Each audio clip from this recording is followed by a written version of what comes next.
Imagine knowing exactly what your students are learning and exactly which steps you need to take next. Join us in Down with the Reading Quiz to craft meaningful and productive formative assessments that move away from gotcha moments of basic recall and toward assessing what your students actually can do. In this 30-minute free masterclass, we'll share 3 powerful assessment keys that work for any novel at any time of the year. Head to shop.bravenewteaching.com/masterclass to sign up, and we'll also send you a free workbook to keep track of all your notes. Once again, that's shop.bravenewteaching.com/masterclass to nail formative assessments forever.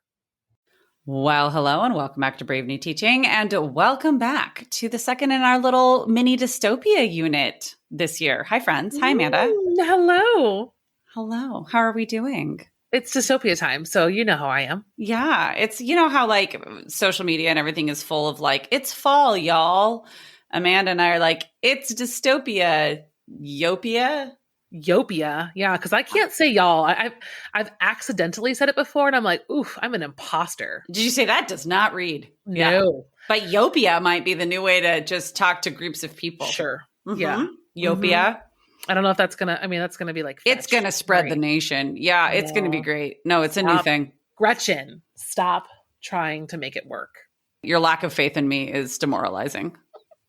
So I'm not here to be fake with you. Thank you. I appreciate that you're not just gassing me up here. Never. Friends, we have got some secrets to teaching ye old dystopes, and it's going to be great. Amanda's making a face at me because I'm making up new words, and it's fine.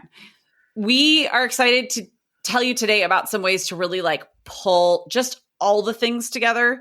Honestly, these 3 things don't have to just happen with dystopia. They can really make any sort of a novel unit, all class or choice or whatever unit of study really gel for you, but they work the best with the genre like dystopia.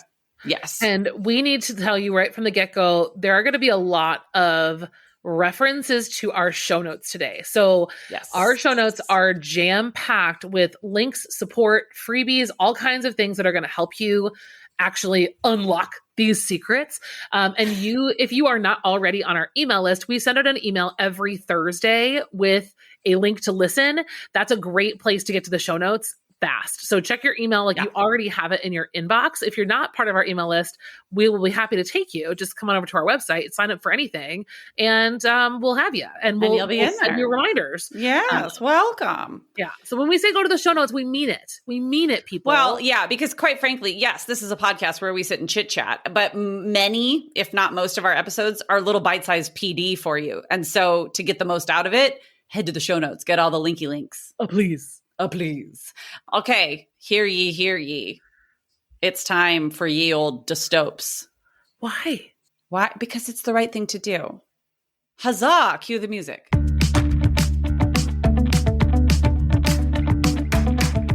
You're listening to Brave New Teaching, and we are so much more than a podcast. We give teachers the inspiration, support, and tools to challenge the status quo. I'm Amanda, and I'm a former English teacher from Illinois. And I'm Marie, and I'm a teacher from Southern California. Join us at bravenewteaching.com to find out more about our courses, festivals, and get every episode's show notes. We're so glad you're here. Enjoy the show.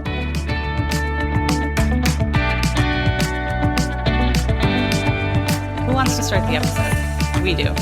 Let's do it. Secrets. So yes, these secrets, like I said in the intro, are applicable to many different genres, but they just work the best with dystopia or just like the kind of conversations that dystopia leads itself well to. Completely. Right? So if you have not yet had a chance to take a look at our Teaching Dystopia workshop, this might be something that you would come back to this episode after looking at that workshop, or listen through and then take a look at the workshop. Join us if you would, if you see that it's going to benefit you in your classroom, because this conversation is going to do a lot of like gelling all of the things. And like, that moment that you have where you're like, I need to teach my students fiction reading skills, like lit analysis skills. I also need to teach my students nonfiction analysis skills and critical thinking in that way. I also need my students to be working on research and being savvy consumers of information. I also need to look at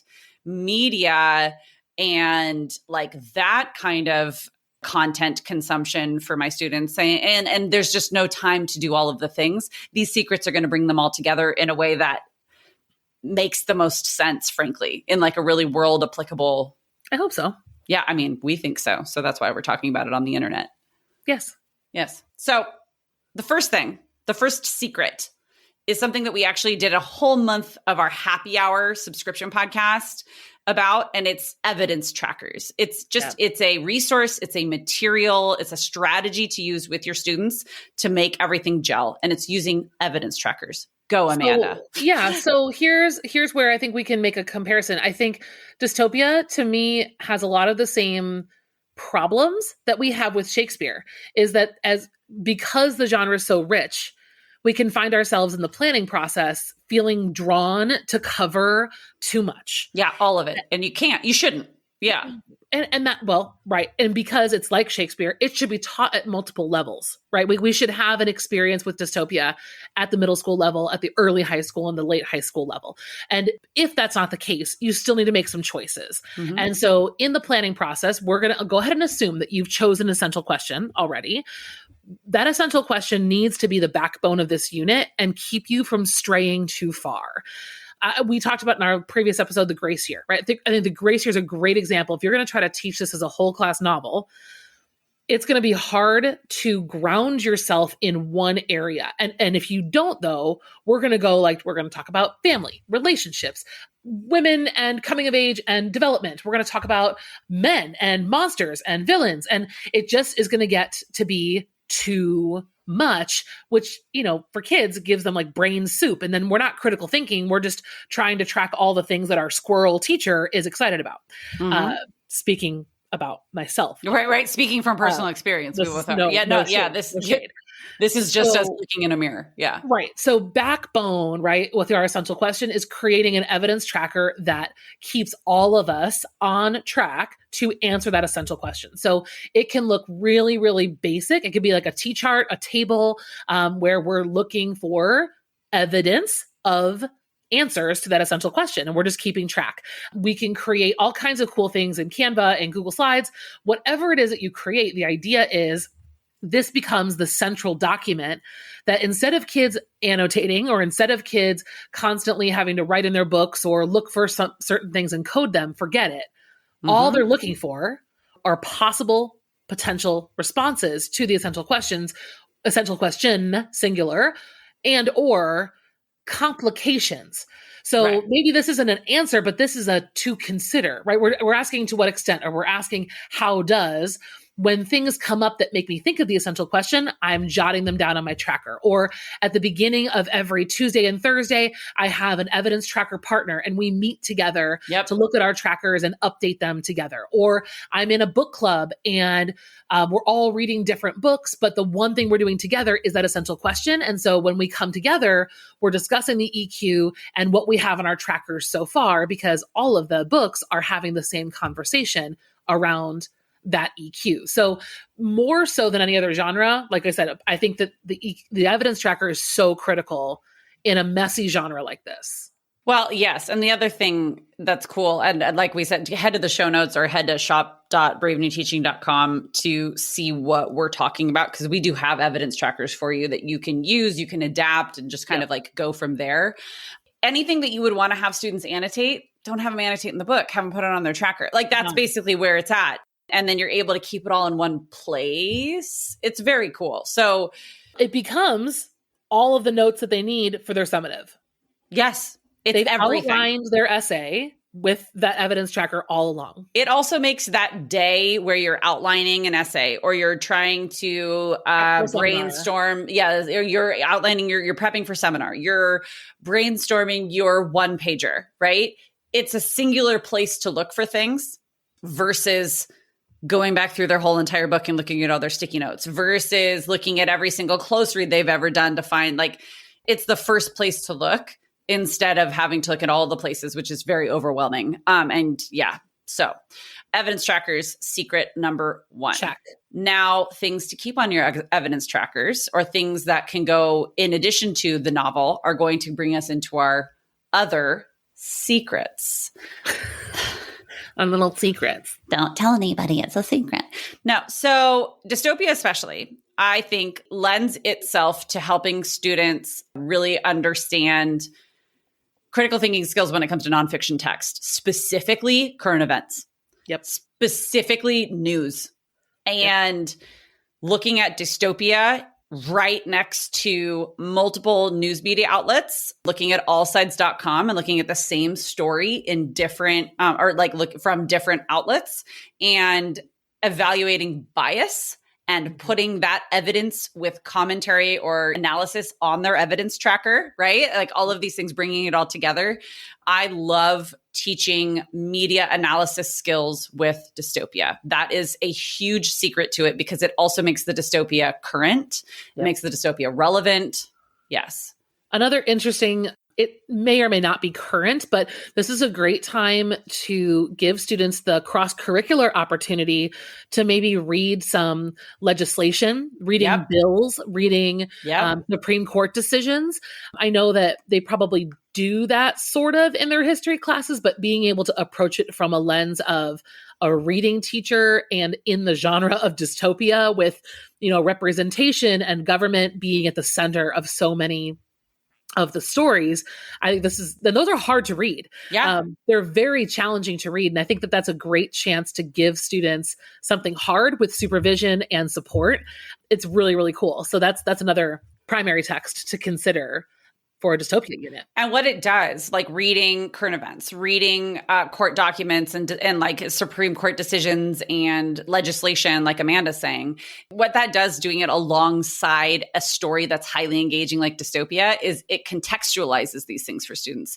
It makes it less, well, that was back then when those people were around. And it makes it more, because if they're able to connect with a fictional character in a fictional close to real but fictional dystopian world, then they're able to easier bridge the gap between themselves and history, or themselves and just a different part of the country or a different part of the world where things are happening that they're not directly connected to, but they can build that empathy if they're seeing all of those things in tandem. Yes. And we talk about it in a lot of our other episodes, but in terms of teaching reading, there are not always opportunities to teach really hard things. So to have something really challenging alongside something that's a little bit more on the accessible side. So like I'm thinking, especially like in a book club scenario where you've given a lot of YA or you've given a lot of reads that are going to be not necessarily challenging to students, they're able to confidently read on their own. This is a great chance to stretch them as with shorter pieces that are really hard. So we like to create that balance within a unit. So that's something to think about. Friends, we need to take a quick break and move into this little segment that I would like to call, oh my gosh, this thing I bought. I know that this is an education podcast and we talk a lot about curriculum and all the things. But every now and again, I really do think that sharing some recommendations of purchases and lifestyle things that are just making life easier, it all translates into our professional lives as well. So I'm going to tell a quick little story before I tell you about this thing that I bought. And they're going to go together. It's going to make all the sense. So growing up in the late 90s, early 2000s, I was of the mentality that getting a tan was all good. I mean, I can remember the tanning oil, the baby oil, the just complete and total disregard for SPF anything. I remember at one point being told that SPF would prevent you from getting a tan. And there are just so many regrets I have about my lack of skincare and the things that I did to myself in my high school and even college years. I mean, I really should have known better. So flash forward to the life of someone in their mid 30s, closing in on 40. I think some of you are in this age range where you're looking in the mirror and thinking, oh boy. And so I am no beauty guru by any means, but I do feel like when we talk about self-care, a lot of times it turns into a conversation about things that are just unattainable or are extra superfluous, like they just kind of become, or it's like a special occasion, right? Like I love to go to this amazing spa in downtown Chicago called Airy Ancient Baths. Literally, if you're ever in Chicago, please call me and I'll take you there. And that to me is not self-care. That to me is like self-indulgence, and it's incredible. But self-care, as I've been growing up and trying to realize like I need to take care of myself for real, has become a battle of my skin. And the number one problem I have with my skin is discoloration and color issues from sun exposure. And so my esthetician and I have been, working together, my dermatologist, and just SPF all over the place is the most important thing in my skincare routine, which is PS, moisturizer, toner, SPF. That's it. It's simple. But I really have struggled with the SPF because I work from home. I am inside. And even in the classroom, I was inside my classroom, and I had for a number of years classrooms that didn't even have windows. All this is to say, this is your friendly reminder that SPF matters, whatever you're doing. But if you are like, I can't find something that I like, or you're in the market for a new SPF, I found this amazing SPF in powder form. So it goes on top of your makeup, but it doesn't make you feel greasy and nasty. I mean, every SPF, anything. I mean, the moisturizers are fine. Like it's all in there. Like that's good. But I never really found something that goes on top of everything that also feels good. Okay. So this is what I'm going to send you. I'm going to send you to the show notes. And I'm going to send you to my Amazon storefront. It's the easiest way to navigate it. You can buy it through my affiliate. You can just go directly to the site, do whatever you got to do. But you've got to try this. It's so awesome. This SPF is from Color Science, and it's a brush-on sunscreen mineral powder. Yeah, you heard me. And it's so beautiful. It feels really nice on my skin. It's like an extra like layer of makeup that just kind of softens my foundation. And even if I have a no makeup day, which is a lot of days, I can still brush it on and not feel greasy or gross, but have SPF protection. So you're welcome for the most random segment of this thing that I bought. I know this is random. This is not teacher related. It's related to you though, and you being able to have access to the things that are going to make you feel amazing. And this is a product that I highly recommend. I am not endorsed by them. I just scrolled and found it on Amazon the same as anybody else. But I know sometimes it helps to hear a rec from someone that you trust. So there it is. Color Science Brush On Sunscreen Mineral Powder in my Amazon storefront. Head to the show notes. You can find it on my Instagram. It's there. I'll probably be raving about it for a while because I'm going to keep wearing it no matter the season. So here we go. Back to the show. So back to our current event, primary document, primary source document conversation. Our Dystopia, Teaching Dystopia workshop has a lot of this information in more depth, like way more in depth. We have a whole, right, Amanda? Like talk about our whole supplemental thing. Yeah. So in the Teaching Dystopia workshop, there's an entire module that's called Supplemental Text for Dystopia Unit. And there are over 20 different articles and sources that I go through and provide within that module. That's just one module. So, I mean, one module of 5. There. Yes. I think so. It is module 5. Yeah. Yes. Yeah. So, I mean, that's a great place to start if you're ready for that. That's where I would go, is really pushing yourself to incorporate more texts outside of the novels themselves. Yeah. And that workshop is definitely in our show notes. It's shop.bravenewteaching.com because we really believe in it. And we want to make sure that you can be happy with what you're teaching and feel really good about it. That's why we create these workshops for everybody, because we're both looking at things that we use in our own classrooms that we have developed for other teachers to use in their classrooms, but we're really like walking through best practices and doing some sincere like mentor teacher hand holding in a very non-condescending way. So, okay, secret number 1, evidence trackers. Secret number 2, current events, primary source documents, that sort of thing, paired right alongside, not in place of, not before or after, but within a fictional dystopia unit is so strong. Amanda, let's talk about our third secret to really making just, make that dystopia unit pop. Like your eyeshadow. Like just make it pop. Sidebar. I'm ready for Can I sidebar? You could sidebar. I don't know why I'm asking you. We always do that. I don't ever ask permission. Yes, granted. I did a Target pickup the other day and I got some new eyeshadow. And I didn't really pay much attention to what I was buying. I mean, I saw the color you didn't pay much attention to what you were buying? I am floored. I'm putting this in my evidence tracker. Yeah, right. Okay. So I was looking at the colors in the palette, but I wasn't paying attention to the palette or the description of like the ingredients or whatever. So it's like a pretty bright palette. I share it with my daughter. We love makeup. Okay. So I got it and I picked it up and I took it out and it's like the entire cover is rainbow cannabis leaves. And apparently CBD oil is in the eyeshadow, I suppose, I guess.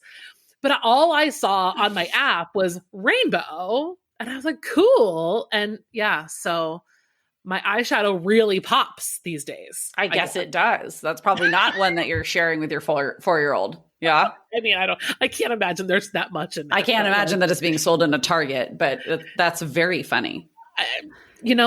Chicago's a liberal place. What a different world we live in from like when we were in high school, right? Oh my gosh. Well, yeah. In high school, though, I would not have even known what that was. I would have been like, same. Oh, look at the rainbow palm leaves. I would have been like, oh, look, it's maple leaves. They're in rainbow. Like I would have had no idea. I thought it was palm trees, like from like the app picture, which was, teeny tiny. And it's really I got to go to the eye doctor. That was my sidebar about eyeshadow popping. It wasn't too far away from. No, let's make dystopia pop. Secret number 3. Secret number 3 is your dystopia unit can be used for other things, namely research.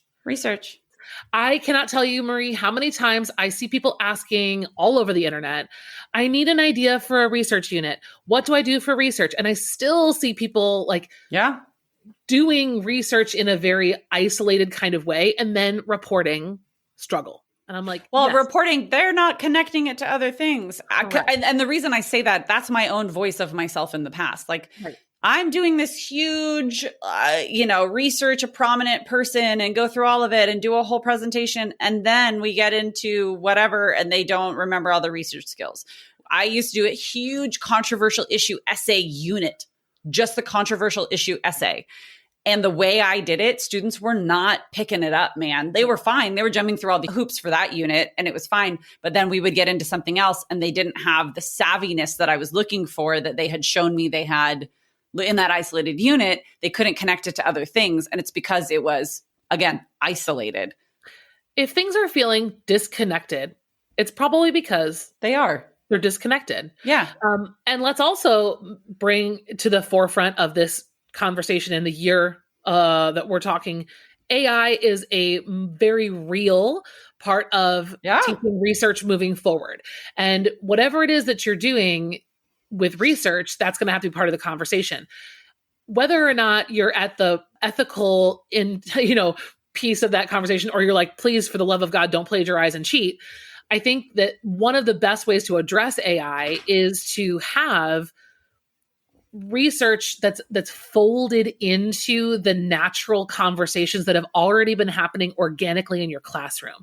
So even if students are going to be struggling on the research side of things, the conclusions they're drawing, the analysis they're doing, the connections they're making, if the expectation is to say, okay, we're looking at to what extent is America a dystopia, research a thread, right? Like we're looking at conformity. So I want you to research a trend that has caused whatever, right? Like or you're going to send them in looking at the technology direction, or they're going to look at something about how technology has replaced nature, and they're going to research what's been done to replace nature, what the causes, effects. But then we're bringing them back to this bigger conversation about America as a dystopia. Mm-hmm. That is going to give you the confidence that yes, we're going to deal with plagiarism. Yes, AI is going to be able to do a lot of things for students, but it also gives you the fact that that what you're doing as in a class is going to fold into what they're doing. That's the hope anyway. Well, it also brings us back to the idea of the live workshop that we've been talking about that is, as this episode is coming out, like very upcoming,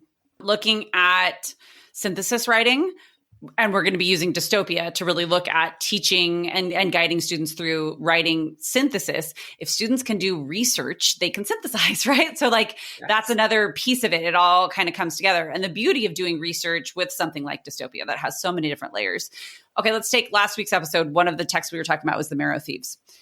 Students can do little bites of research along the way to help themselves engage better. So we can start at the beginning of a unit and research residential schools and research some of the history of the the Canadian US border and Indigenous populations who have for generations been on that border or around those territories in that area.